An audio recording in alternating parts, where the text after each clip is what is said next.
Сәлем достар, менің арнама қош келдіңіздер. Бүгін сіздерге сигара бөлек рецептімен бөлісетін боламын. Дәл осылай қатырып қойып жасасаңыздар да болады, және кез келген уақытта аласыздар да пісіріп қуырып жей бересіз. Немесе қонақ келер алдында қуырып жесеңіздер де болады. Таңғы асқа жасасаңыздар вообще күшті болып шығады. Және де бұл жолы мен картошкамен жасау жолын көрсететін боламын. Оны моцарелла сырмен жасауға да болады, немесе моцарелла сыр болмаса адыгей атты сырмен жасауға да болады. Видеоны соңына дейін қарап көріңіздер де толық бәрін түсіндіріп айтамын. Ең алдымен 1 килограмм ұнды електен өткізіп аласыздар. Жоғары сортты ұн болу қажет. Ортасын ашып 25 грамм тұз салдым, және де 40 грамм сұйық май құйдым. Және бөлме температурасындағы суды, яғни краннан аласыздар. Алсаңыздар да болады. 540 грамм су құясыздар. Жақсылап тұрып қолдың көмегімен қамырыңызды жақсылап илейміз. Қатты қамыр болмайды, және жұмсақ та болмайды. Орташа көлемдегі эластичный қамыр болып шығу қажет. Қолдың көмегімен ұнымызды біріктіріп илеп аласыздар. Қамырыңыз кішкене ғана жұмсақтау қамыр болады. Дәл осылай видеодағыдай жақсылап ыдыстың шетін толық алып қамырымызды илеп аласыз. Қамырды аздап басын біріктіріп алдық. Енді салафанға салып 10-15 минутқа қалдырамыз. 10-15 минуттан кейін аламыз да содан соң үстелімізге қойып, қамырымызды тағы бір рет басатын боламыз. Содан соң бетін жауып тағы да 10-15 минутке қалдыратын боламыз. Енді осы кезде картошкамызды пісіріп аламыз. 1 килограмм ұнға ровно 1 килограмм картошка керек болады. Және де дәміне қарай 1 шай қасық тұз саласыз, және де 30-40 граммдай сары май қосасыздар. Содан соң езгіштің немесе миксердің көмегімен жақсылап езіп шығасыздар. Іртік қалмауы керек. Толықтай көзіңізді жеткізесіздер. Толық пюре сияқты әдемі болып езілу қажет. 1 килограмм ұнға 1 килограмм картошка кетеді. Картошканы орнына сырды қолдансаңыздар да болады, яғни теркадан өткізіп қосасыздар. Мінекей біздің қамырымыз 10-15 минут тұрды. Енді үстелімізге қойып, қамырымызды тағы бір рет басатын боламыз. Қамыр осыдан кейін үстелге де, қолға да жабыспайтын болады. Әдемі, теп-тегі жылтыр қамыр болып шығады. Содан соң бетін жауып 10-15 минутке қалдыратын боламыз. Қамырымыз 5-10 минут тұрғаннан кейін оны екіге бөліп, біреуін қойып, екіншісін 100 граммнан өлшейсіздер.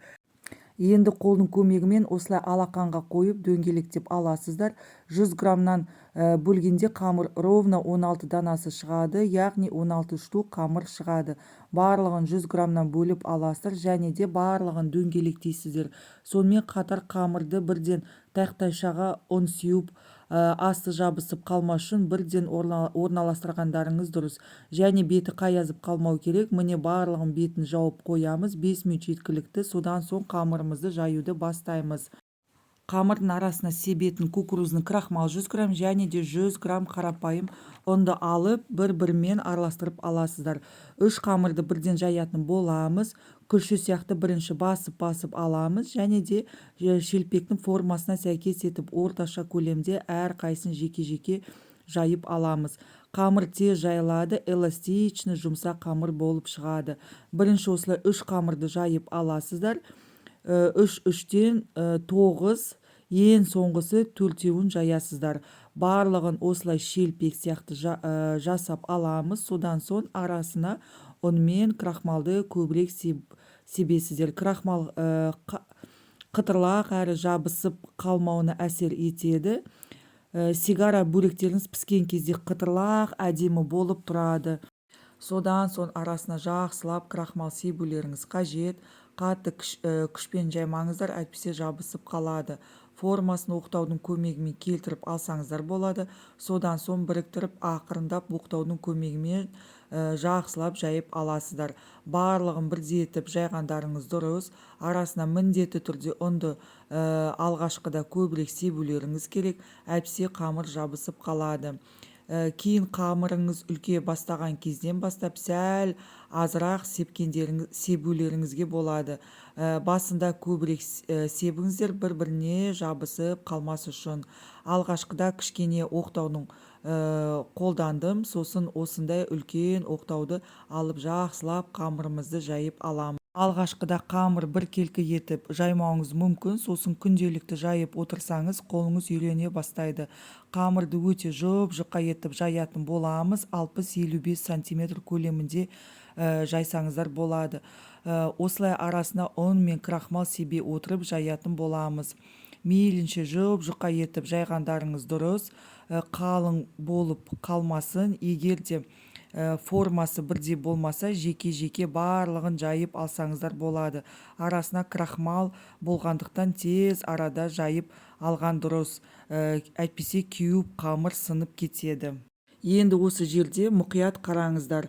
Қамырды тең ортасынан бөлесіздер, және де бөлінген қамырды тағы да тең ортасынан бөлесіздер. Енді бөлінген қамырды үшке бөлесіздер. Дәл осылай үшке бөліп аласыздар.